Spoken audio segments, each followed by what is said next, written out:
아가씨, 내가 누군 줄 알고 나대는 거야? 내 품에 안기고 싶어서 그러는 거야? 그러다 옆구리 아작 나는 수가 있어. 바로 이 짐승 같은 한마디였습니다. 밤 11시 서울 남부교도소 이동을 피로 물들였던 황룡파 두목 강철웅. 쇠창살을 잡고 미친 듯이 난동을 부리던 그가 자신을 향해 걸어오는 여자에게 가장 추악한 모욕을 던졌습니다. 오늘 내가 내 침실 안으로 들어갈 수도 있어. 앙큼한 년. 이 악마 같은 조폭 두목에게 뇌물은 권력이었고 폭력은 법이었습니다. 교도관들은 눈을 감았고 재소자들은 쥐 죽은 듯 떨었습니다. 난동 40분째 이 무법천지 교도소의 왕 강철웅이 가장 큰 실수를 저질렀습니다. 그가 내 품에 안기고 싶어 나대는 아가씨라고 무시했던 이 작은 체구의 여교도관. 그녀의 제복 안에는 지옥의 특전사 특임대를 수료한 인간 병기의 심장이 뛰고 있다는 것을 강철웅이 입꼬리를 비틀며 음흉하게 웃었습니다. 크크크, 들어와봐, 아가씨. 단 3초 뒤 강철웅은 자신의 옆구리 아작이 아니라 온몸이 아작 나는 지옥을 경험하게 됩니다. 조폭 두목의 난폭함 대 특전사 살인 기술의 정면 대결. 그녀의 눈빛이 레이저처럼 변하는 순간 이 교도소는 지옥으로 변합니다. 이 통쾌한 철창 카타르시스 절대 놓치지 마세요. 이 꼴통 조폭에게 영원히 잊지 못할 굴욕을 안겨야 한다고 생각하시면 여전사 화이팅! 이라고 댓글을 달아주세요. 우리 모두가 원하는 정의를 함께 만들어야 하니까요. 평범해 보이는 이 여교도관에 얽힌 진실이 궁금하시다면, 그리고 이 모든 사이다 같은 참교육 시전이 어떻게 시작되었는지 알고 싶으시다면, 지금 바로 구독 버튼을 누르고 이 놀라운 이야기를 놓치지 마세요. 이야기는 사흘 전 그녀가 교도소에 첫 출근한 날로 거슬러 올라갑니다. 사흘 전 오전 9시 서울 남부교도소에 새로운 재소자가 들어왔습니다. 강철웅, 나이 52, 새로 조직폭력 및 살인 혐의로 무기징역을 선고받은 인물이었습니다. 그가 교도소 정문을 통과할 때 몇몇 교도관들의 얼굴이 굳어졌는데 황룡파 두목이라는 그 이름은 이미 교정시설 전체에 알려져 있었기 때문입니다. 강철웅은 여유롭게 웃으며 안으로 걸어 들어가면서 마치 자신의 집에 들어가는 것처럼 말했습니다. 여기도 별거 아니네. 신체 검사를 하던 교도관이 인상을 찌푸렸지만 아무 말도 하지 못했습니다. 강철웅의 눈빛이 너무나 위협적이었기 때문이었습니다. 이동으로 배정된 강철웅은 첫날부터 자신의 영역을 만들기 시작했습니다. 같은 방을 쓰는 재소자들에게 위계를 정하고 나이든 재소자에게는 심부름을 시켰으며 젊은 재소자에게는 자신의 물건을 관리하게 했습니다. 야, 너. 내일부터 내 빨래 내가 해. 한 재소자가 규정상 안 된다고 말하려 하자 강철웅이 그의 멱살을 잡았습니다. 교도관들이 달려왔지만 그는 태연하게 손을 놓으며 농담이었다고 둘러댔습니다. 며칠이 지나자 상황은 더욱 심각해졌습니다. 강철웅은 외부에 있는 황룡파 조직원들과 면회, 변호사, 때로는 매수된 교도관을 통해 은밀히 연락을 주고받았고 그렇게 돈이 들어왔습니다. 교도소 안에서도 돈은 힘이었습니다. 강철웅은 일부 교도관들에게 뇌물을 건넸고 처음에는 거절하던 교도관들도 100만 원, 200만 원이라는 적지 않은 금액 앞에서 하나둘씩 손을 내밀기 시작했습니다. 뇌물을 받은 교도관들은 강철웅에게 특혜를 주었습니다.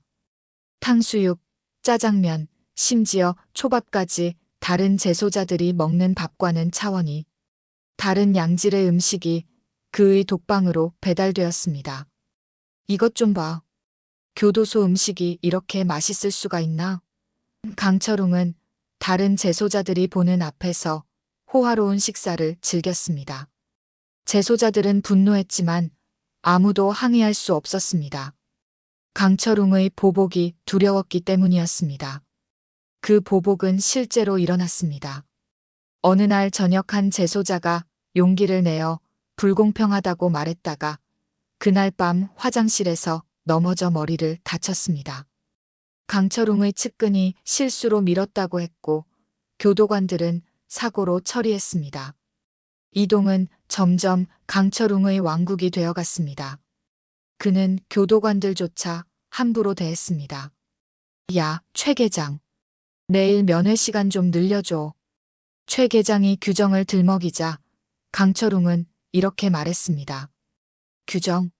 내가 얼마 줬는데 규정 타령이야.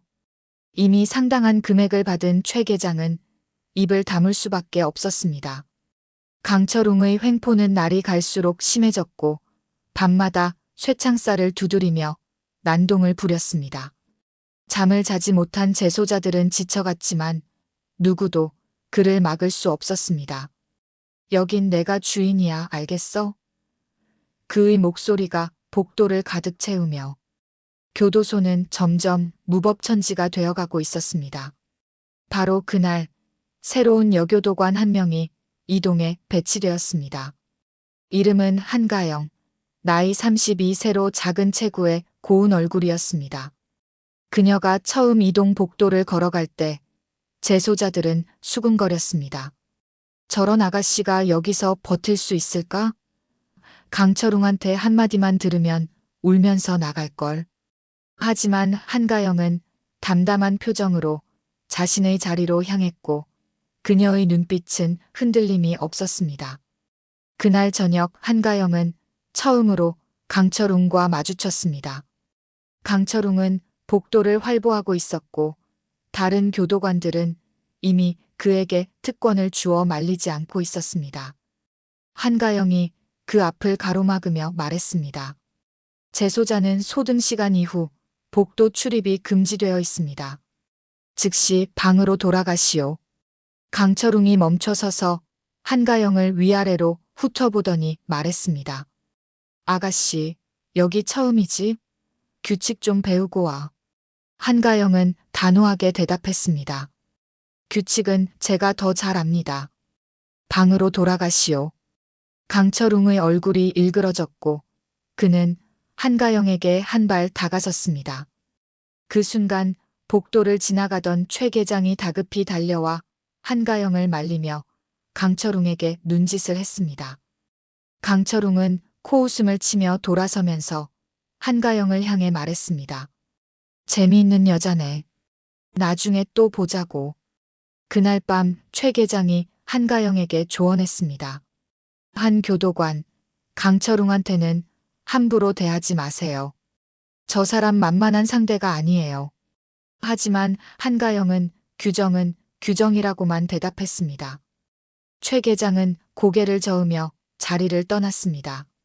한가영은 조용히 창밖을 바라봤습니다.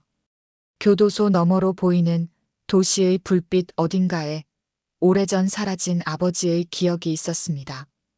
그녀는 주먹을 꽉 쥐고 작게 속삭였습니다. 이번에는 절대 놓치지 않을 거야. 밤은 깊어갔고 교도소는 다시 어둠 속에 잠겼지만 곧 이곳에 거대한 폭풍이 몰아칠 것이었습니다. 다음 날 아침 교도소는 평소와 다름없이 하루를 시작했지만 이동만큼은 분위기가 달랐습니다. 어젯밤 한가영과 강철웅의 대치 소식이 삽시간에 퍼져 있었고 재소자들은 불안한 눈빛으로 수군거렸습니다. 모두가 강철웅의 보복이 어떤 식으로 올지 알고 있었기 때문입니다. 오전 10시 작업장에서 재소자들이 각자 배정된 일을 하고 있었습니다. 바느질하는 사람, 상자 접는 사람, 부품. 조립하는 사람들 사이에서 강철웅만큼은 벽에 기대선 채 다른 재소자들을 감시하듯 바라보고 있었습니다. 마치 왕이 신하들을 내려다보는 것처럼 말입니다. 한가영이 작업장 문을 열고 들어와 순찰 점검을 시작했습니다.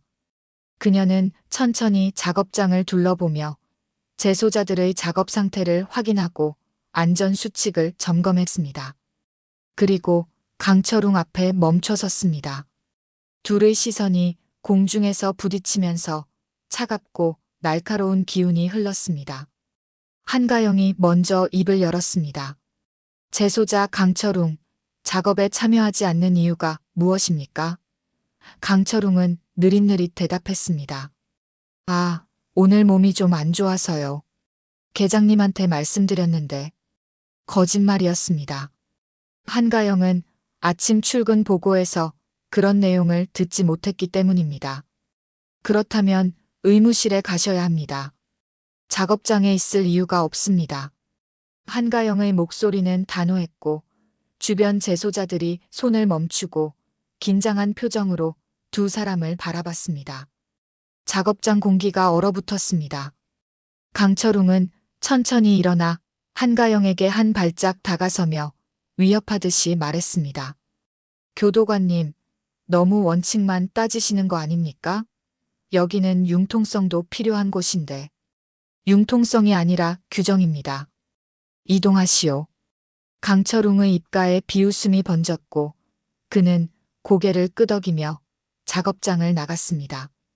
하지만 문을 나서기 직전 한가영을 향해 돌아서며 낮게 속삭였습니다. 교도관님, 여기서 오래 근무하실 수 있을지 모르겠네요. 조심하세요. 노골적인 위협이었지만 한가영은 대꾸하지 않았습니다. 오후가 되자 강철웅은 본격적으로 움직이기 시작했습니다. 그는 자신과 가까운 재소자 2명, 김성호와 박민수를 은밀히 불렀습니다. 둘 다 강철웅에게 빚을 진 사람들로 강철웅이 외부 조직을 통해 그들의 가족에게 돈을 대준 적이 있었습니다. 독방 구석에서 강철웅은 낮은 목소리로 지시를 내렸고 김성호와 박민수의 얼굴이 점점 창백해졌습니다. 그들은 고개를 저었지만 강철웅의 차가운 눈빛 앞에서 결국 고개를 끄덕였습니다. 가족들의 안전을 담보로 한 비열한 협박이었습니다. 그날 저녁 식사 시간, 재소자들이 식당에 모여 김치찌개에 밥 한 공기라는 교도소의 평범한 저녁 식사를 하고 있었습니다. 한가영도 식당 한쪽 벽에 서서 감시 근무를 서고 있었습니다. 그때 갑자기 식당 한쪽에서 요란한 소리가 났습니다. 으악! 한 재소자가 비명을 지르며 바닥에 쓰러졌는데 바로 김성호였습니다. 그는 목을 움켜쥐고 괴로워하며 바닥을 뒹굴었는데 마치 독약을 먹은 사람처럼 보였습니다. 순식간에 식당이 아수라장이 되었고 재소자들이 자리에서 일어났으며 다른 교도관들이 달려왔습니다. 한가영도 김성호에게 다가갔습니다. 김성호는 가쁜 숨을 몰아쉬며 떨리는 손으로 한가영을 가리켰습니다. 저 사람이 제 음식에 뭔가를 넣었어요. 식당이 순간 조용해지면서 모두가 한가영을 바라봤습니다. 무슨 소리입니까? 저는 한가영이 당황한 표정을 짓자 김성호가 말했습니다. 분명히 봤어요. 제가 화장실 갔다 오는 사이에 저 여자가 제 음식 옆을 지나갔어요. 거짓말이었습니다. 강철웅이 짜놓은 각본이었습니다. 그때 다른 재소자 박민수가 벌떡 일어서며 소리쳤습니다. 저도 봤습니다. 한 교도관이 김성호 자리 옆을 지나가는 걸 분명히 봤어요. 식당이 술렁이기 시작했고 수십 명의 재소자들이 웅성거렸습니다. 교도관들도 당황한 표정으로 서로를 바라봤습니다. 최 계장이 다급히 한가영에게 다가와 난처한 얼굴로 물었습니다. 한 교도관, 정말 그런 겁니까? 한가영은 침착하게 대답했습니다. 아닙니다. 저는 그 사람 근처에도 가지 않았습니다. 하지만 2명이나 목격했다는데 거짓말입니다. 누군가 저를 모함하는 겁니다. 한가영은 식당 구석에 앉아있는 강철웅을 바라봤습니다. 강철웅은 아무렇지 않게 밥을 먹고 있었고 그의 입가에는 보이지 않는 미소가 걸려 있었습니다. 김성호는 계속해서 괴로워했고 응급처치를 받은 후 의무실로 옮겨졌습니다. 30분 후 검사 결과가 나왔는데 의무관이 고개를 갸우뚱하며 말했습니다. 특별한 이상은 없습니다. 다만 심리적인 요인일 가능성이 높습니다. 결국 김성호는 거짓 연기를 한 것이었지만 이미 소문은 교도소 전체로 퍼진 뒤였습니다.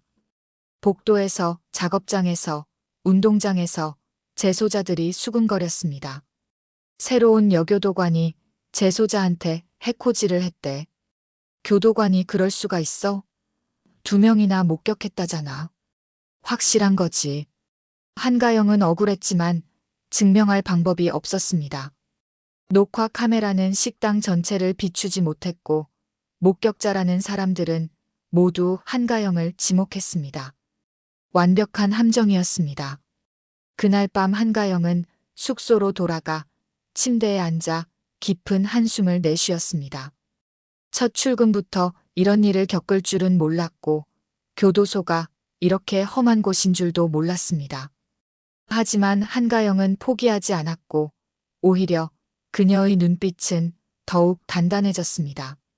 그녀는 책상 서랍을 열고 오래된 사진 한 장을 꺼냈습니다. 낡고 빛바랜 사진 속에는 젊은 남자가 작은 가게 앞에서 환하게 웃고 있었고 간판에는 하네스 치킨이라고 쓰여 있었습니다. 한가영의 아버지였습니다. 한가영은 사진을 손으로 쓰다듬으며 조용히 속삭였습니다. 아버지, 조금만 기다려주세요. 제가 반드시. 그때 휴대전화가 울렸고 화면에는 엄마라는 글자가 떠 있었습니다. 한가영은 최대한 밝은 목소리를 만들어 전화를 받았습니다. 네, 엄마. 가영아, 오늘 하루는 어땠니? 힘든 일은 없었고 괜찮았어요. 다들 친절하시고 거짓말이었지만 어머니를 걱정시키고 싶지 않았습니다. 전화를 끄는 한가영은 다시 사진을 바라봤습니다. 20년 전 그날이 떠올랐습니다. 아버지가 운영하던 작은 치킨집에 황룡파 조직원들이 들이닥쳤던 그날, 보호비를 내지 않는다며 아버지를 짓밟고 가게를 부쉈던 그날, 어린 가영이 구석에서 벌벌 떨며 지켜봐야 했던 그날이 선명하게 기억났습니다. 그리고 그 중심에 서 있던 남자가 바로 강철웅이었습니다. 한가영의 주먹이 꽉 쥐어졌고 손톱이 손바닥을 파고들었지만 아프지 않았습니다.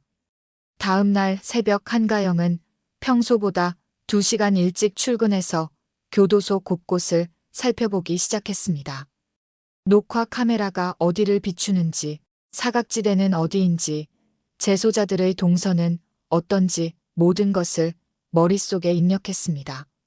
강철웅이 어떻게 움직이는지, 누가 그의 편인지, 어떤 방식으로 이 교도소를 장악했는지 하나하나 파악해 나갔습니다. 한가영은 단순한 교도관이 아니었고 그녀에게는 특별한 과거가 있었습니다. 아직 아무도 모르는 곧 드러날 과거가 말입니다. 오전 8시 한가영은 교도소장실 문을 두드렸습니다. 들어오세요. 한가영은 안으로 들어가 준비해온 서류 뭉치를 교도소장 책상 위에 내려놓았습니다.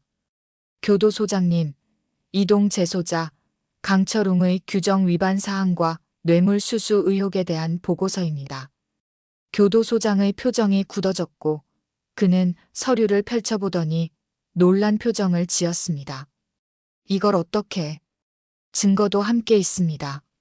전쟁이 시작되고 있었습니다. 교도소장은 서류를 천천히 넘기며 읽어내려갔습니다. 거기에는 강철웅의 규정 위반 사항이 빼곡히 기록되어 있었는데 무단 복도 배회 12회, 작업 거부 8회, 다른 재소자에 대한 협박 정황 5건이 날짜와 시간까지 정확하게 적혀 있었습니다.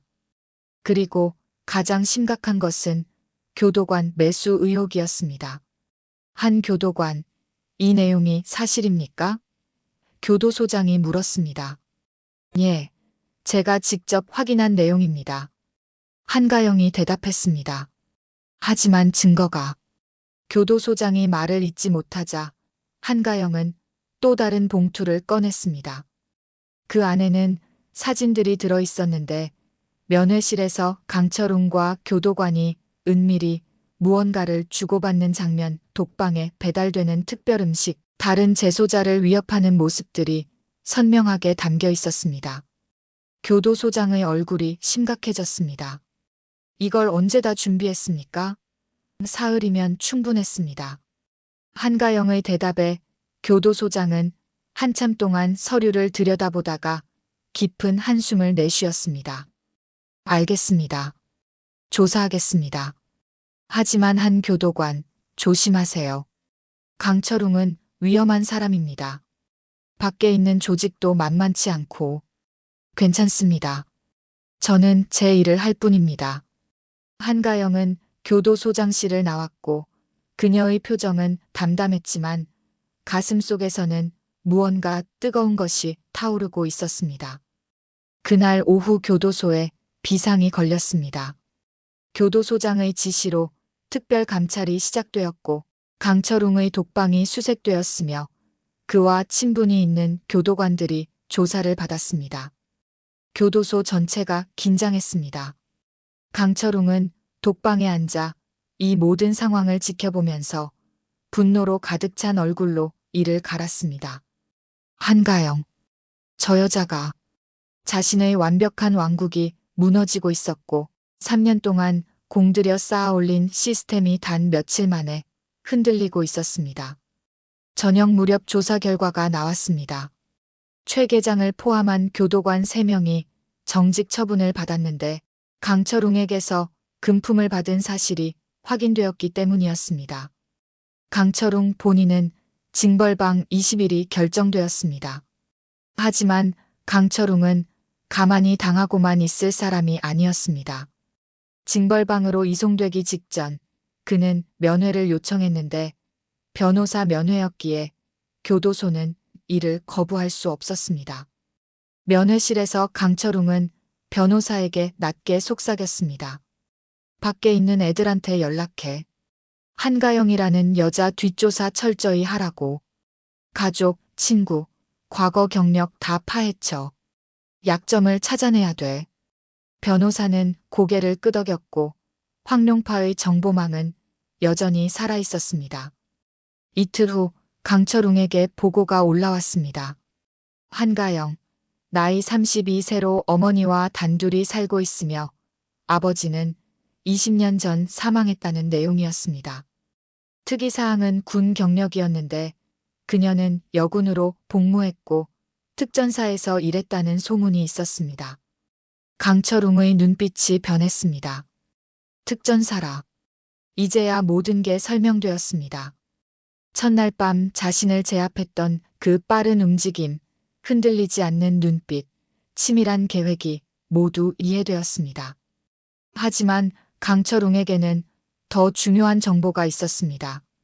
한가영의 어머니가 혼자 운영하는 작은 식당이었는데 주소와 영업시간까지 모두 파악되어 있었습니다. 강철웅은 차갑게 웃었습니다. 내가 아무리 강해도 가족은 어쩔 수 없지. 징벌방 3일째 되던 날이었습니다. 한가영은 평소처럼 순찰을 돌고 있었고 이동은 강철웅이 없는 동안 한결 조용했습니다. 재소자들도 긴장을 풀고 있었습니다. 그때 한가영의 휴대전화가 울렸습니다. 어머니였는데 이상했습니다. 어머니는 낮 시간에는 절대 전화하지 않는 분이었고 식당 영업 때문이었습니다. 여보세요, 엄마. 한가영이 전화를 받자 어머니의 목소리가 떨리고 있었습니다. 가영아. 엄마, 무슨 일이에요? 식당에 이상한 사람들이 왔어. 계속 앉아서 주문도 안 하고 나한테 이상한 말을 하는데 내 딸이 요즘 일을 너무 열심히 한다고 조심하라고. 가영아, 무슨 일이니? 한가영의 손이 굳었고 가슴이 철렁 내려앉았습니다. 엄마, 지금 당장 식당 문 닫고 집으로 가세요. 절대 혼자 다니지 마시고요. 가영아, 대체 무슨? 설명은 나중에 할게요. 제발 부탁이에요. 전화를 끄는 한가영은 주먹을 꽉 쥐었고 손이 떨렸습니다. 분노 때문이었습니다. 비겁한 놈. 한가영은 곧장 징벌방으로 향했습니다. 경비를 선 교도관에게 말했습니다. 재소자 강철웅 면담 신청합니다. 지금요? 징벌방 재소자는 긴급 면담입니다. 한가영의 목소리가 차가웠고 교도관은 그녀의 눈빛을 보고 고개를 끄덕였습니다. 징벌방 문이 열렸습니다. 좁고 어두운 방 안에 강철웅이 앉아 있었고 그는 한가영을 보자 비웃음을 지었습니다. 어머니는 잘 계시던가요? 한가영은 대답하지 않고 차가운 눈으로 강철웅을 바라봤습니다. 내 가족한테 손대지 마세요. 손을 댄 것도 아닌데요? 그냥 인사 좀 하러 갔을 뿐인데. 교도관님, 어머니 식당 음식이 맛있다고 소문이 나서. 강철웅이 비웃으며 말했습니다. 경고합니다. 다시는. 경고요? 내가 여기 갇혀 있는 동안 밖에서 무슨 일이 일어날지 교도관님이 어떻게 알아요? 내 사람들은 전국에 퍼져 있거든요. 강철웅이 천천히 일어나 한가영에게 다가왔습니다. 교도관님, 거래하시죠. 나한테 손 떼면 어머니는 안전할 겁니다. 어때요? 한가영은 미동도 하지 않았지만 그녀의 마음속에서는 폭풍이 몰아치고 있었습니다. 어머니를 지켜야 했지만 강철웅을 그냥 놔둘 수도 없었습니다. 20년 전 아버지를 짓밟았던 그 남자를 말입니다. 한가영은 깊게 숨을 들이마셨습니다. 그리고 차갑게 말했습니다. 거래는 없습니다. 당신은 반드시 대가를 치를 겁니다. 크크크, 용감하네요. 하지만 교도관님, 세상은 그렇게 단순하지 않아요. 한가영은 돌아섰습니다. 더 이상 그와 대화할 필요가 없었습니다.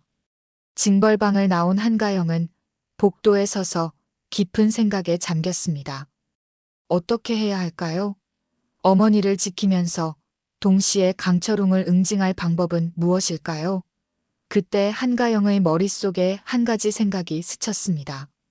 강철웅의 약점은 바로 그의 교만함이었습니다. 그는 자신이 모든 것을 통제한다고 믿고 있었지만 그것이 바로 함정이 될 수 있었습니다. 한가영은 휴대전화를 꺼냈습니다. 그리고 몇 통의 전화를 걸기 시작했습니다. 첫 번째는 경찰서로 어머니의 식당 주변 순찰을 강화해달라는 요청이었고 두 번째는 옛 동료였습니다. 특전사 시절 함께했던 선배였습니다. 선배님, 저예요. 한가영입니다. 오, 가영아. 오랜만이네. 무슨 일이야? 도움이 필요합니다. 제 어머니 주변 경호를 부탁드릴 수 있을까요? 한가영은 상황을 간단히 설명했고 선배는 잠시 침묵하다가 말했습니다. 알았어. 내가 믿을 만한 사람들 보낼게. 걱정하지 마. 감사합니다, 선배님. 세 번째 전화는 교도소장에게였습니다. 소장님, 한가영입니다. 말씀드릴 게 있습니다. 한가영은 강철웅의 외부 협박에 대해 보고했고 교도소장은 심각한 목소리로 대답했습니다. 경찰에 정식으로 신고하겠습니다. 그리고 강철웅의 면회와 외부 연락을 전면 차단하겠습니다. 감사합니다. 모든 준비가 끝났습니다. 한가영은 창밖을 바라봤습니다. 해가 지고 있었고 교도소 너머로 보이는 도시의 불빛들이 하나둘씩 켜지고 있었습니다. 그날 밤 한가영은 숙소에서 오래된 상자 하나를 꺼냈습니다. 상자 안에는 군복과 훈장 그리고 특전사 시절 사진들이 들어있었는데 한가영은 그 사진들을 하나씩 들여다봤습니다. 혹독한 훈련을 받던 시절, 동료들과 함께 작전을 수행하던 시절, 아무도 할 수 없는 일을 해냈던 시절의 사진들이었습니다. 한가영은 작게 미소 지었습니다. 이제 본격적으로 시작이네요.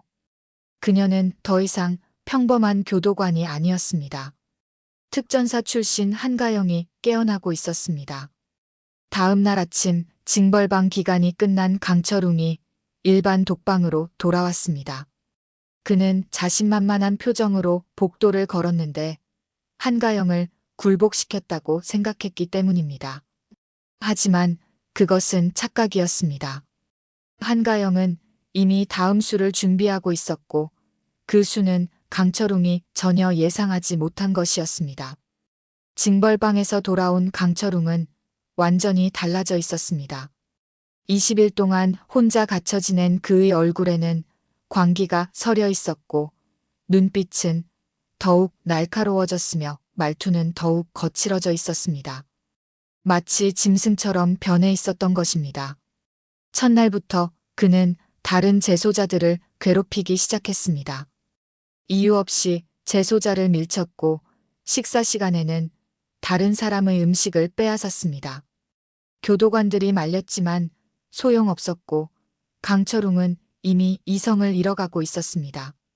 사흘째 되던 날 밤 강철웅은 밖에 있는 조직원들로부터 소식을 들었습니다.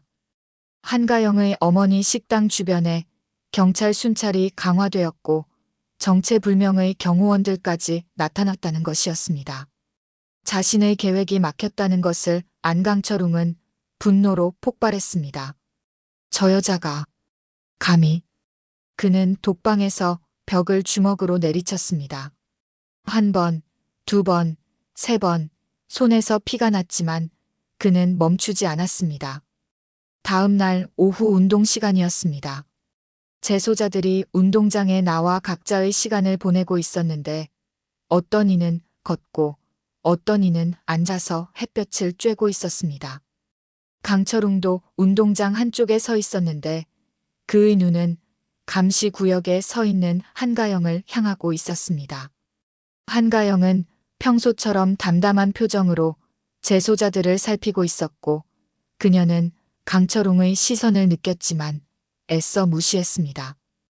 그때였습니다. 강철웅이 갑자기 움직이기 시작했고 천천히 한가영을 향해 걸어갔습니다. 다른 재소자들이 그의 모습을 보고 긴장했는데 뭔가 심상치 않은 분위기였기 때문입니다. 강철웅이 한가영 앞 3m 지점에서 멈춰 섰습니다. 교도관님. 한가영이 그를 바라봤습니다. 무슨 일입니까? 물어볼 게 있어서요. 교도관님 가족은 잘 지내시나요? 노골적인 협박이었고 운동장에 있던 다른 재소자들이 숨을 죽였습니다. 한가영은 표정 하나 변하지 않았습니다. 재소자 강철웅, 운동 시간 중 교도관과의 사적인 대화는 금지되어 있습니다. 제자리로 돌아가시오. 저는 그냥 궁금해서 물어본 건데요. 요즘 식당 장사는 잘 되시나요? 손님이 많이 오나요? 한가영의 눈빛이 차갑게 변했지만 그녀는 침착함을 잃지 않았습니다. 마지막으로 경고합니다. 제자리로 돌아가시오. 강철웅이 한 발 더 다가섰습니다. 아니면 뭐 어쩔 건데요? 나 또 징벌방 보낼 거예요? 상관없어요. 어차피 밖에 있는 내 사람들은. 그 순간 한가영이 움직였습니다. 번개처럼 빠른 움직임이었는데 그녀는 3단봉을 꺼내 강철웅의 다리를 정확히 가격했습니다. 강철웅이 비틀거렸습니다. 으윽. 재소자 강철웅, 교도관에 대한 위협 행위로 즉시 제압합니다. 한가영은 순식간에 강철웅의 팔을 비틀어 바닥에 눕혔는데 특전사 시절 배운 제압술이었고 완벽하고 깔끔한 동작이었습니다. 운동장이 순간 조용해졌습니다. 모두가 충격에 빠진 표정으로 그 장면을 지켜봤는데 저 작은 체구의 여교도관이 황룡파 두목을 단 3초 만에 제압한 것입니다.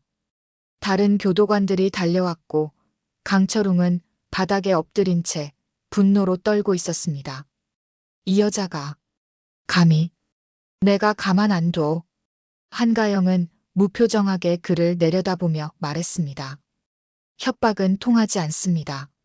법은 당신 편이 아닙니다. 강철웅은 다시 징벌방으로 끌려갔는데 이번에는 30일이었습니다. 하지만 이것이 끝이 아니었습니다. 징벌방에 갇힌 강철웅은 완전히 이성을 잃었고 그는 밤낮 없이 쇠창살을 두드리고 소리를 질러댔습니다. 나 여기서 나가면 다 죽여버린다. 한가영, 내 가족 다 죽여버릴 거야. 징벌방 복도 전체가 그의 고함 소리로 가득 찼고 다른 재소자들은 공포에 떨었으며 교도관들도 불안해했습니다. 이틀째 밤이었습니다. 강철웅의 난동은 절정에 달했고 그는 쇠창살을 붙잡고 미친 듯이 흔들어댔습니다. 손에서 피가 났지만 그는 멈추지 않았습니다. 여긴 삼청교육대 2탄이다. 내가 여기 주인이야. 다 뜯어 고친다. 쿵쿵쿵 징벌방 문을 발로 차는 소리가 복도를 울렸고 문이 삐걱거리며 흔들렸습니다.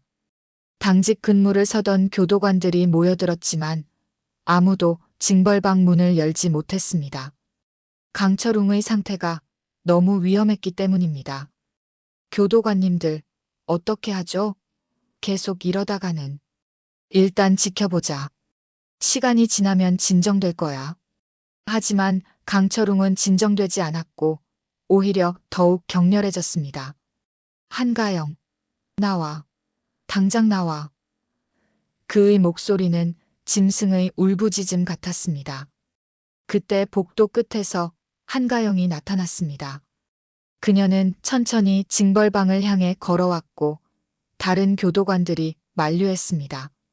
한 교도관, 위험합니다. 지금 들어가시면. 괜찮습니다.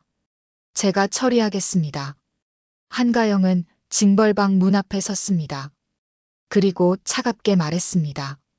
재소자 강철웅, 즉시 난동을 중지하시오. 문 너머에서 강철웅의 광기 어린 웃음소리가 들렸습니다. 크크크. 왔구나. 내가 왔어. 좋아, 이 문 열어봐. 내가 어떻게 하는지 보여줄게. 경고합니다. 계속 난동을 부리면 추가 징계를 받게 됩니다. 징계? 좋아. 나 평생 여기 갇혀 있어도 상관없어. 어차피 밖에 있는 내 사람들이 내 가족을. 그 순간 한가영이 문을 열었습니다. 다른 교도관들이 깜짝 놀라 소리쳤습니다. 안 돼요. 하지만 이미 늦었습니다. 문이 활짝 열렸고 강철웅이 밖으로 뛰쳐나왔습니다. 그의 눈은 완전히 미쳐 있었고 손에는 징벌방 안에서 뜯어낸 침대 다리가 들려 있었습니다. 죽여버린다. 강철웅이 한가영을 향해 달려들었고 침대 다리를 휘두르며 공격했습니다. 살기가 가득한 공격이었지만 한가영은 피하지 않았습니다. 그녀는 차갑게 강철웅을 바라보며 서 있었고 강철웅의 공격이 눈앞에 다가왔을 때 움직였습니다. 한가영의 몸이 순간적으로 낮아졌고 침대 다리가 그녀의 머리 위를 스쳐 지나갔습니다. 동시에 그녀의 발이 강철웅의 무릎을 정확히 가격했습니다. 퍽! 강철웅이 비틀거렸고 한가영은 그 틈을 놓치지 않았습니다. 그녀는 3단봉으로 강철웅의 손목을 쳤고 침대 다리가 바닥에 떨어졌습니다. 그리고 마지막 일격 한가영은 강철웅의 팔을 비틀어 그를 바닥에 눕혔습니다. 완벽한 제압이었고 시작부터 끝까지 단 5초도 걸리지 않았습니다. 복도가 조용해졌습니다. 바닥에 엎드린 강철웅은 숨을 헐떡이며 한가영을 올려다봤는데 그의 눈에는 처음으로 두려움이 서려 있었습니다. 한가영은 강철웅의 귀에 대고 낮게 속삭였습니다. 당신 때문에 제 아버지가 돌아가셨죠. 20년 전 황룡파가 작은 치킨집을 부쉈던 날을 기억하십니까? 강철웅의 눈이 커졌습니다. 뭐라고? 하네스 치킨. 그게 우리 아버지 가게였습니다. 당신은 기억도 못하시겠죠? 당신에게는 그저 수많은 피해자 중 하나였을 테니까요. 한가영의 목소리는 차갑고 단호했습니다. 여기서 당신의 폭력은 끝났습니다. 법정에서 제대로 심판받으실 겁니다. 강철웅은 말문이 막혔습니다. 그제야 모든 것이 이해되었는데 한가영이 왜 자신을 이토록 집요하게 추적했는지, 왜 단 하나의 규정 위반도 놓치지 않았는지 알게 되었습니다. 그것은 복수였고 20년을 기다린 복수였습니다. 강철웅은 바닥에 엎드린 채 믿을 수 없다는 표정으로 한가영을 올려다봤습니다. 하네스 치킨이라고. 설마. 그의 머릿속에 오래된 기억이 스쳐 지나갔습니다. 20년 전 황룡파가 강남 일대를 장악하던 시절 보호비를 내지 않는다며 수많은 가게를 부쉈던 그 시절에 작은 치킨집이 하나 있었습니다. 가게 주인은 끝까지 저항했었습니다. 돈이 없다고, 가족을 먹여 살려야 한다고 애원했지만 강철웅은 들은 척도 하지 않았고 조직원들에게 명령했습니다. 본보기를 보여주라고 말입니다. 그날 밤 치킨집은 완전히 파괴되었고 가게 주인은 병원에 실려갔으며 며칠 후 심장마비로 세상을 떠났습니다. 강철웅에게는 그저 수많은 사건 중 하나였고 기억에도 남지 않는 작은 일이었습니다. 하지만 한가영에게는 평생의 트라우마였습니다. 한가영은 강철웅을 내려다보며 차갑게 말했습니다. 제가 8살 때였습니다. 가게 구석에 숨어서 모든 걸 봤죠.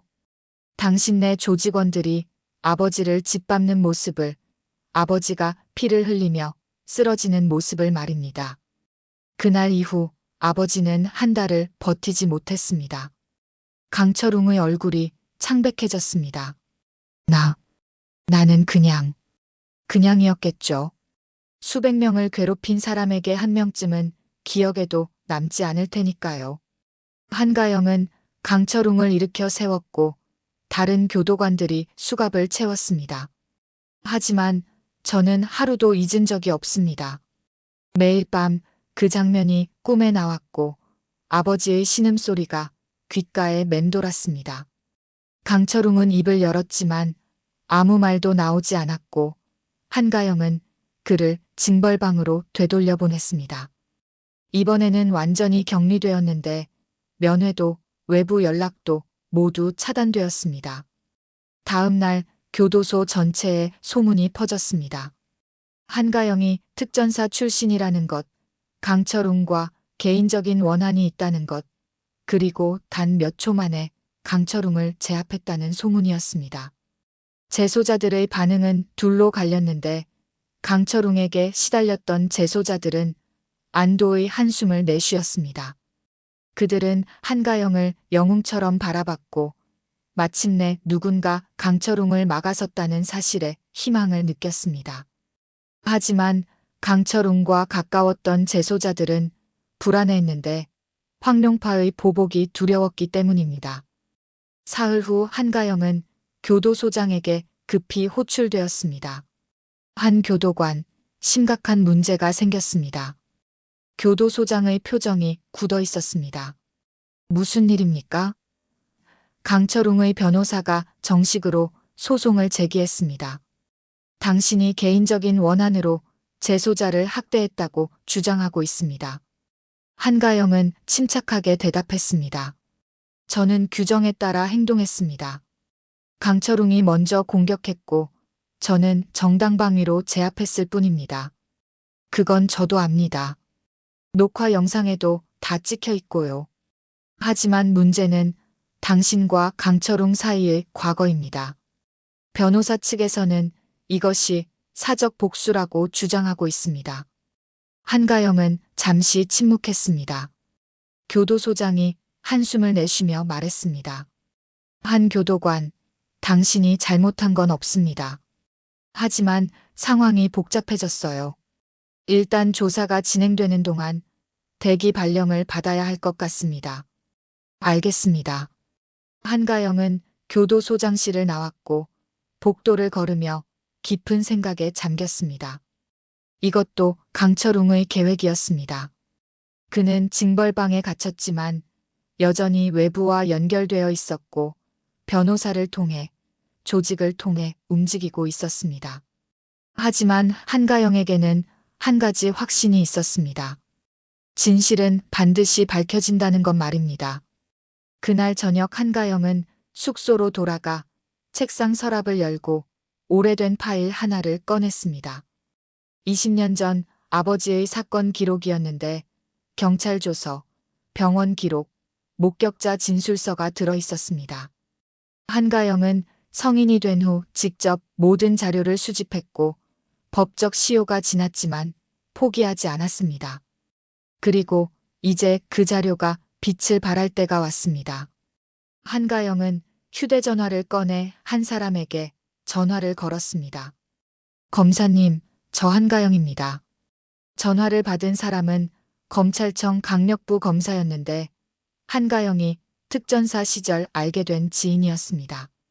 가영 씨, 오랜만이네요. 무슨 일이세요? 도움이 필요합니다. 20년 전 사건과 관련해서요. 한가영은 상황을 설명했고 검사는 잠시 생각하더니 말했습니다. 시효가 지난 사건이지만 만약 새로운 증거가 있다면 재수사가 가능합니다. 특히 조직 범죄와 연결되어 있다면 더욱 그렇죠. 새로운 증거가 있습니다. 강철웅의 교도소 내 범죄 기록, 그리고 외부 조직과의 연결 고리까지 있습니다. 알겠습니다. 자료를 보내주세요. 검토해 보겠습니다. 전화를 끄는 한가영은 작은 미소를 지었습니다. 며칠 후 검찰이 움직이기 시작했습니다. 강철웅의 교도소 내 범죄 행위, 교도관 매수, 외부 조직을 통한 협박 등 모든 것이 조사 대상이 되었고 20년 전 한가영 아버지의 사건도 재조명되었습니다. 당시 목격자들이 다시 조사를 받았고 새로운 증언들이 나왔으며 황룡파의 폭력 행위와 조직적인 범죄 행각이 하나둘씩 드러났습니다. 강철웅은 징벌방에서 이 모든 소식을 들었습니다. 그의 얼굴은 창백해졌고 자신이 만든 왕국이 무너지고 있었으며 밖에 있는 조직도 경찰의 집중 수사를 받고 있었습니다. 이럴 수가. 강철웅은 벽에 머리를 기댔고 처음으로 후회가 밀려왔습니다. 20년 전 그날 왜 그 작은 치킨집을 부쉈을까?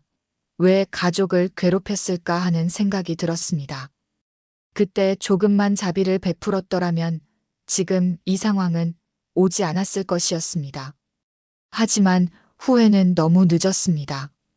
한 달 후 법정이 열렸습니다. 강철웅은 추가 기소되었는데 교도소 내 폭력, 교도관 매수, 외부 협박 교사, 그리고 20년 전 폭력 사건까지 포함되었습니다.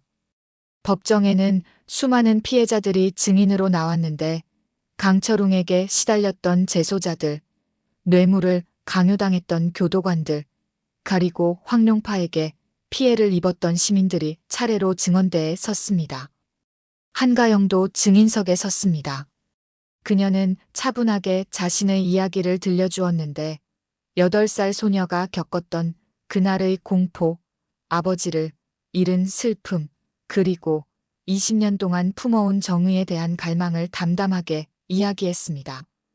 법정은 숙연해졌습니다. 재판장은 최종 판결을 내렸습니다. 피고인 강철웅은 조직폭력, 교도소 내 폭력, 교도관 매수, 협박 교사 등의 죄목으로 징역 30년을 추가 선고합니다. 또한 20년 전 폭력 사건에 대해서도 유죄를 인정하며 피해자 유족에게 손해배상을 명합니다. 강철웅의 어깨가 축 처졌습니다. 그는 천천히 고개를 돌려 방청석의 한가영을 바라봤습니다. 한가영도 그를 바라보고 있었고 둘의 시선이 공중에서 마주쳤습니다. 강철웅의 눈에는 패배감이 가득했고 한가영의 눈에는 차가운 평온함이 있었습니다. 복수는 완성되었습니다. 하지만 한가영의 마음속에는 아직 무언가 남아 있었는데 복수가 끝났지만 진짜 이야기는 이제부터 시작이었습니다. 재판이 끝난 지 일주일 후였습니다. 한가영은 다시 교도소로 복귀했는데 대기 발령이 해제되었고 모든 의혹이 풀렸습니다. 오히려 그녀는 모범 교도관으로 인정받았습니다. 이동의 분위기는 완전히 달라져 있었습니다. 강철웅은 최고 보안 등급의 독방으로 이송되었고 그의 영향력은 완전히 사라졌으며 뇌물을 받았던 교도관들도 모두 징계를 받거나 그만뒀습니다. 재소자들은 이제 평화롭게 생활할 수 있게 되었고 그들은 한가영을 볼 때마다 고개를 숙여 인사했습니다. 감사의 표시였습니다.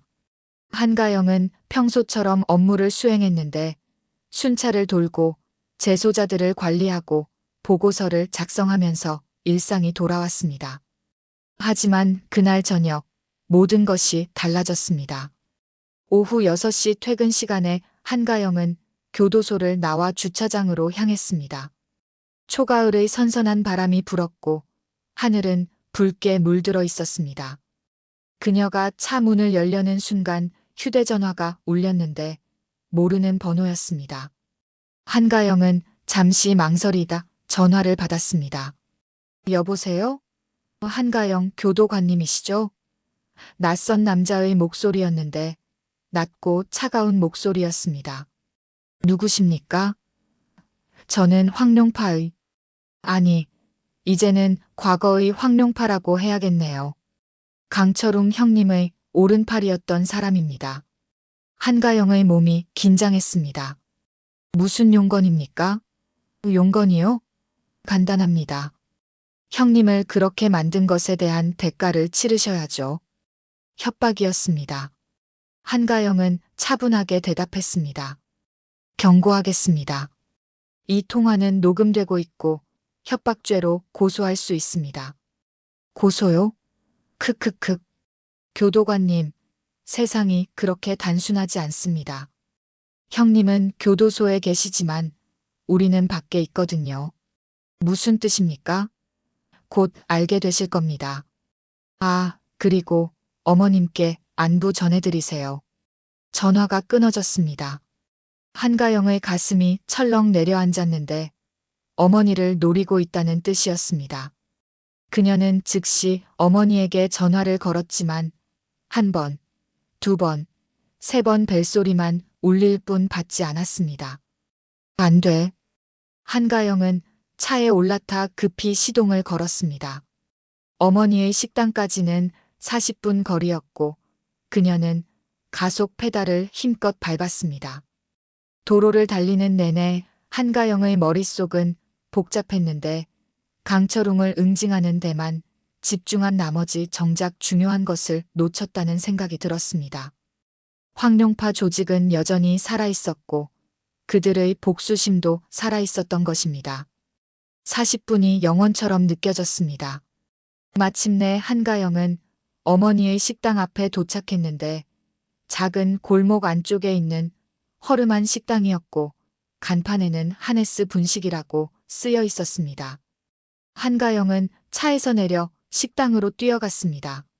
식당 문을 열자 이상한 광경이 펼쳐졌습니다. 3명의 남자가 식당 안에 앉아 있었는데 그들은 음식을 먹지도 않고 가만히 앉아 있었고 위협적인 분위기를 풍기고 있었습니다. 어머니는 주방 안쪽 구석에 웅크리고 있었고 얼굴이 창백했습니다. 엄마. 한가영이 소리쳤고 어머니가 고개를 들었습니다. 가영아. 3명의 남자가 천천히 일어났고 그들은 한가영을 바라보며 비웃음을 지었습니다. 오, 소문의 주인공이 오셨네요. 한가영 교도관님. 가운데 남자가 말했는데 나이는 40대 중반쯤 되어 보였고 팔에는 용 문신이 새겨져 있었습니다. 한가영은 차갑게 그들을 바라봤습니다. 당신들이 전화한 사람들이군요. 맞습니다. 우리는 황룡파. 아니, 이제는 그냥 형님의 친구들이라고 해두죠. 무슨 목적으로 여기 온 겁니까? 목적요? 간단합니다. 형님께서 교도소에서 고생하고 계시는데 그 원인 제공자에게 인사 좀 하러 왔죠. 남자가 한 발 다가섰고 한가영은 물러서지 않았습니다. 경고합니다. 지금 당장 나가지 않으면 경찰에 신고하겠습니다. 신고요? 크크크. 우리가 뭘 잘못했나요? 그냥 식당에 앉아 있었을 뿐인데요. 협박죄로 고소할 수 있습니다. 협박이라니요. 우리는 그냥 어머님과 담소를 나누고 있었을 뿐입니다. 그렇죠, 어머님. 남자가 어머니를 향해 고개를 돌렸고 어머니는 떨리는 목소리로 대답했습니다. 가영아, 괜찮아. 그냥. 엄마, 걱정 마세요. 한가영은 휴대전화를 꺼내 경찰에 신고했습니다. 여보세요, 경찰서죠? 지금 협박 사건이. 그 순간 남자 중 한 명이 한가영의 손에서 휴대전화를 쳐냈고 휴대전화가 바닥에 떨어져 산산조각 났습니다. 아이고, 실수했네요. 죄송합니다. 남자가 비웃으며 말했습니다. 한가영의 눈빛이 차갑게 변했습니다. 마지막으로 경고합니다. 지금 나가세요. 안 나가면 어쩔 건데요? 여기는 교도소가 아닙니다. 교도관님 혼자서 우리 셋을 어떻게 하시겠어요? 남자들이 한가영을 에워쌌고 위협적인 자세를 취했습니다. 하지만 한가영은 전혀 두려워하지 않았습니다. 오히려 그녀의 입가에 작은 미소가 번졌습니다. 혼자라고요? 누가 혼자라고 했습니까? 그 순간 식당 문이 활짝 열렸고 4명의 남자가 들어왔는데 모두 근육질의 단단한 체격이었습니다. 그들은 한가영의 뒤에 섰습니다. 가영아, 늦어서 미안. 맨 앞의 남자가 말했는데 한가영이 특전사 시절 알았던 선배였습니다. 황룡파 조직원들의 얼굴이 굳어졌습니다. 이 사람들은 제 동료들입니다. 다들 특전사 출신이죠. 아, 그리고 한가영이 창밖을 가리켰고 경찰차 2대가 골목 입구에 서 있었습니다. 경찰도 이미 도착했습니다. 협박죄, 기물파손죄로 현행범 체포가 가능하겠네요. 황룡파 조직원들은 당황한 표정으로 서로를 바라봤고 그들은 완전히 포위당한 상태였습니다. 경찰들이 식당 안으로 들어왔습니다. 신고받고 왔습니다. 무슨 일입니까? 한가영이 차분하게 설명했는데 협박 전화, 어머니에 대한 위협, 휴대전화 파손까지 모두 이야기했습니다. 경찰들은 3명의 남자에게 수갑을 채웠습니다. 협박죄 및 기물파손죄로 체포합니다. 조직원들은 끌려가면서도 한가영을 노려봤지만 이미 모든 것이 끝났습니다. 식당이 조용해졌습니다. 한가영은 어머니에게 다가가 안아주었습니다. 엄마, 괜찮으세요? 응, 괜찮아. 가영아, 정말 놀랐어. 이제 안전합니다. 다시는 이런 일 없을 거예요. 한가영의 선배가 다가와 말했습니다. 가영아, 앞으로 사흘 정도는 우리가 이 주변을 지킬게. 혹시 모르니까. 감사합니다, 선배님. 그날 밤 한가영은 어머니와 함께 집으로 돌아왔습니다. 어머니는 따뜻한 차를 끓여주며 말했습니다. 가영아, 내가 하는 일이 위험한 일인 줄은 알았지만 이렇게까지 위험할 줄은 몰랐어. 걱정 마세요, 엄마. 이제 끝났어요. 정말 끝난 거니? 한가영은 잠시 침묵했습니다. 사실 그녀도 확신할 수 없었는데 황룡파 조직은 여전히 존재했고 복수심에 불타는 사람들이 더 있을지도 몰랐습니다. 하지만 한가영은 포기하지 않을 것이었습니다. 엄마, 제가 지켜드릴게요. 반드시요. 일주일이 지났습니다. 한가영은 다시 교도소로 출근했고 어머니는 선배들의 보호를 받으며 안전하게 지내고 있었습니다. 경찰도 식당 주변 순찰을 강화했고 체포된 황룡파 조직원 3명은 구속되어 협박죄와 기물파손죄가 인정되었으며 추가로 조직폭력 혐의까지 받고 있었습니다. 하지만 한가영의 마음은 여전히 무거웠습니다. 그날 오후 한가영에게 면회 신청이 들어왔는데 신청자는 강철웅이었습니다. 한가영은 잠시 망설였지만 거절할 이유도 없었기에 면회실로 향했습니다. 오후 3시 면회실에서 투명한 아크릴판 너머로 강철웅이 앉아 있었습니다. 그는 많이 수척해져 있었는데 한 달 전의 거만함은 사라지고 지친 중년 남자만 남아 있었습니다. 한가영이 마주 앉았고 둘은 한동안 말없이 서로를 바라봤습니다. 아크릴판을 사이에 두고 복수자와 가해자가 마주한 순간이었습니다.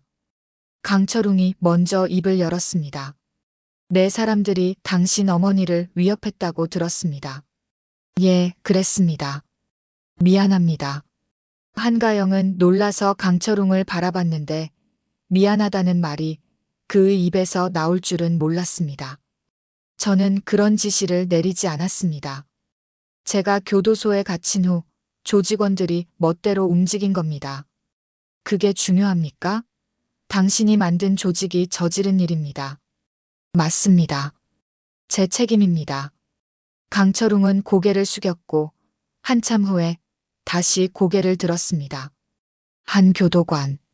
아니, 한가영 씨.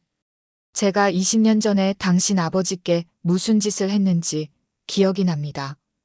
한가영의 눈빛이 흔들렸습니다. 처음에는 기억나지 않았습니다.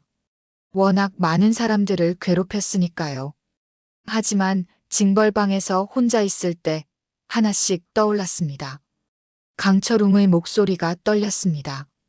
작은 치킨집이었죠. 주인분은 당신 아버지는 끝까지 저항했습니다. 돈이 없다고, 가족을 먹여 살려야 한다고 애원했습니다. 하지만 저는 들은 척도 하지 않았습니다.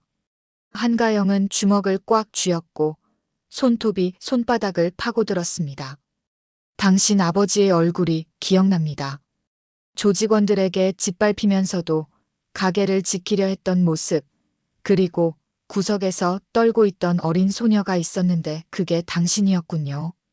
예, 저였습니다. 미안합니다. 강철웅이 다시 말했습니다.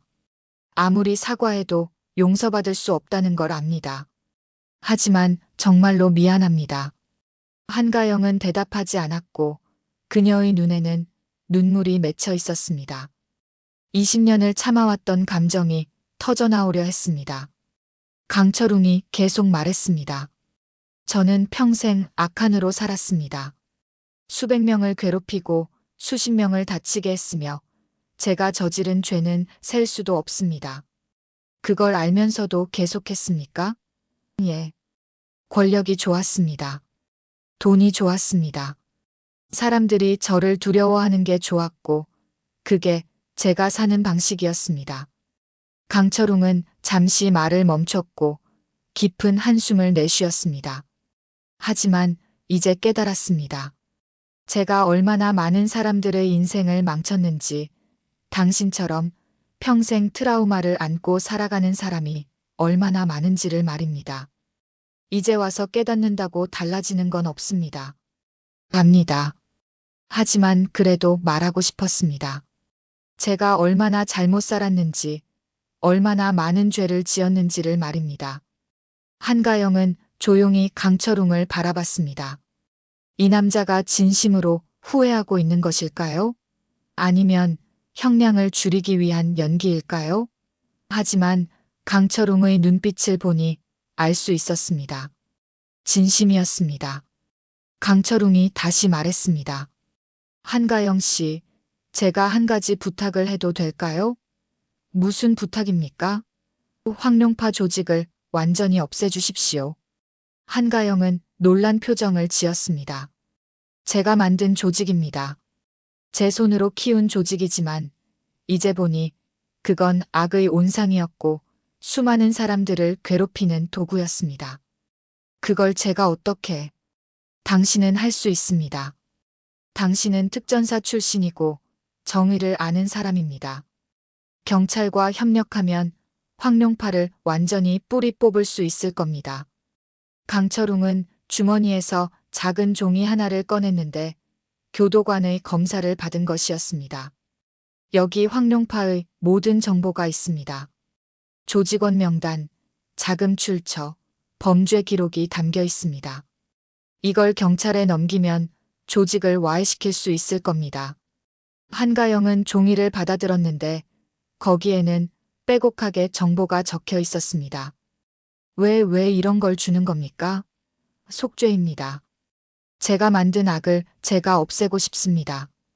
비록 교도소 안에 갇혀 있지만 이런 식으로라도 말이죠. 한가영은 한참 동안 종이를 들여다봤고 천천히 고개를 들어 강철웅을 바라봤습니다. 알겠습니다. 이 정보를 경찰에 넘기겠습니다. 황룡파는 완전히 사라질 것입니다. 감사합니다. 강철웅이 고개를 숙였습니다.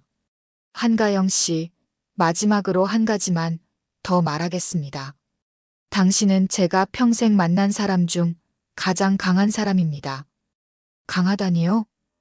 20년 동안 복수를 품고 살면서도 길을 잃지 않았습니다. 증오에 빠지지 않고 정의를 지켰고 그게 정말 대단합니다. 한가영은 대답하지 않았습니다. 강철웅이 일어났는데 면회 시간이 끝났습니다. 한가영 씨, 당신의 아버지께 정말 죄송하다고 전해주십시오.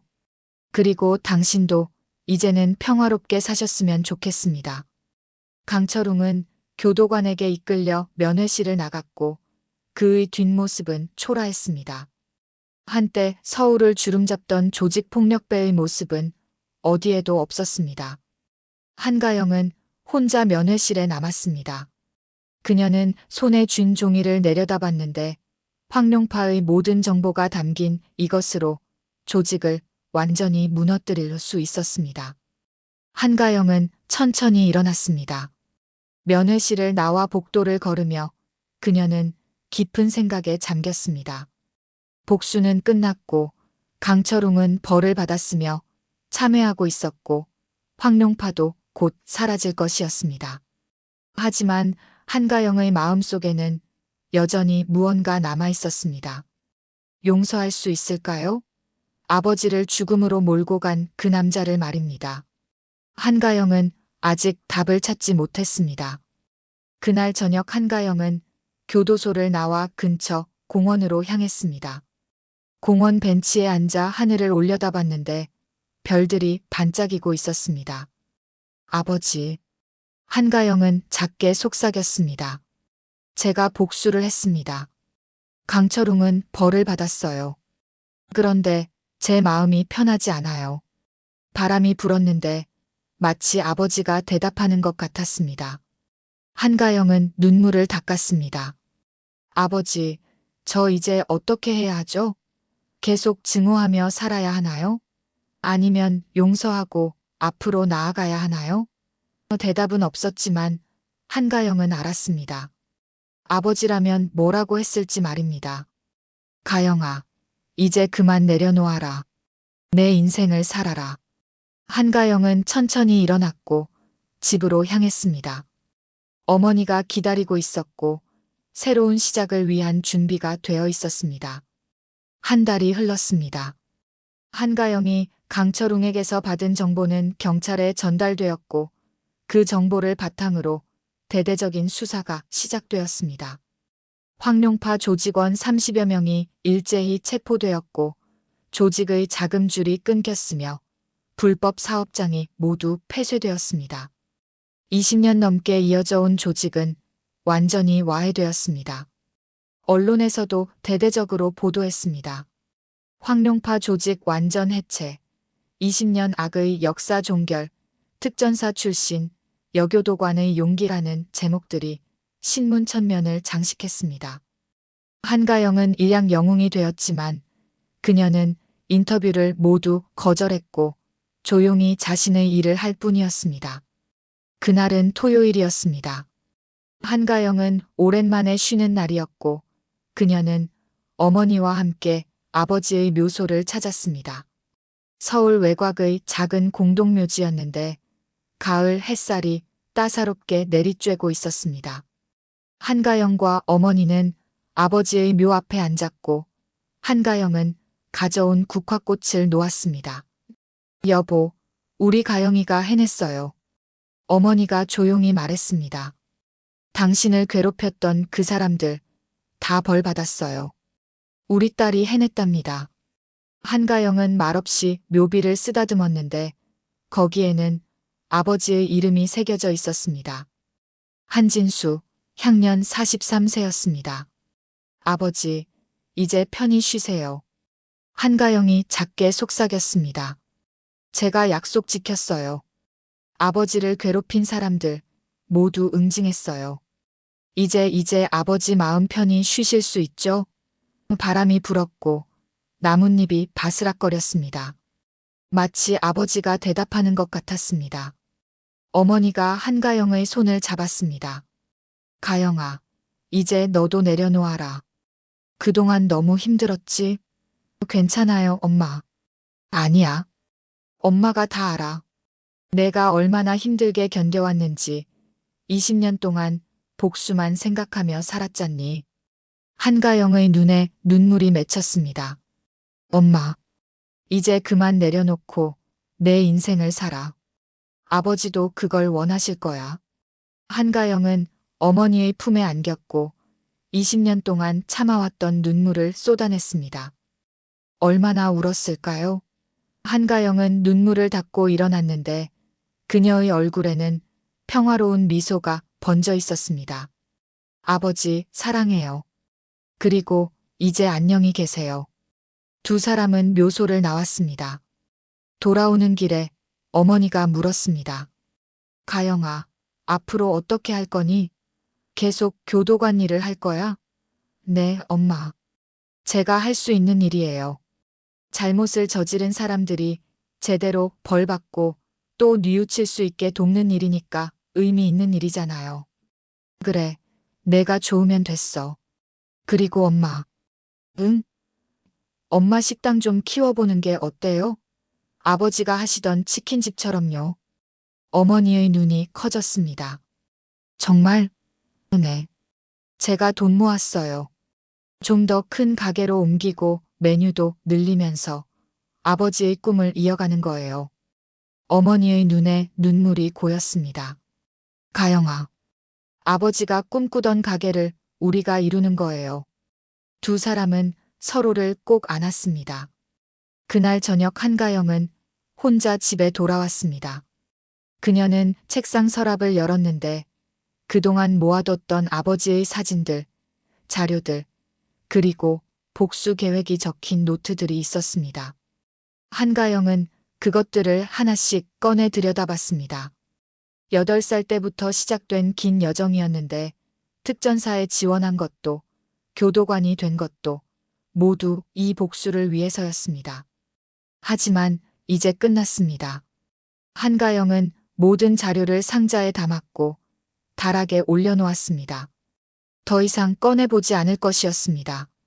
그녀는 창밖을 바라봤습니다. 밤하늘에는 별들이 반짝이고 있었습니다. 아버지, 이제 정말 끝났어요. 제가 해냈습니다. 한가영은 작게 미소 지었습니다. 다음 주 월요일 한가영은 다시 교도소로 출근했습니다. 이동은 이제 완전히 평화로워져 있었고 강철웅은 최고 보안 등급 감옥으로 이송되었으며 다른 재소자들도 모두 안정을 찾았습니다. 한가영이 복도를 걸을 때 재소자들이 고개를 숙여 인사했습니다. 안녕하십니까, 한 교도관님. 좋은 아침입니다. 한가영도 그들에게 미소로 답했습니다. 그날 오후 교도소장이 한가영을 불렀습니다. 한 교도관, 좋은 소식이 있습니다. 무슨 소식입니까? 당신이 모범 교도관으로 선정되었습니다. 그리고 승진도 결정되었어요. 한가영은 놀란 표정을 지었습니다. 승진이요? 네. 당신의 용기와 헌신이 인정받았습니다. 다음 달부터 교감으로 일하게 될 겁니다. 감사합니다, 소장님. 아니에요. 당신이 받아 마땅한 대우입니다. 앞으로도 계속 좋은 일 해주세요. 한가영은 교도소장실을 나왔습니다. 복도를 걸으며 그녀는 깊은 감회에 젖었습니다. 20년의 여정이 이렇게 끝나는구나. 복수로 시작했지만 정의로 끝나는구나 하는 생각이 들었습니다. 그날 저녁 한가영은 어머니에게 전화를 걸었습니다. 엄마, 저 승진했어요. 정말? 우리 딸 대단하네. 그리고 엄마, 다음 주에 가게 계약하러 같이 가요. 크고 좋은 곳으로요. 그래, 그래. 우리 같이 가자. 엄마 사랑해요. 나도 사랑한다. 우리 딸.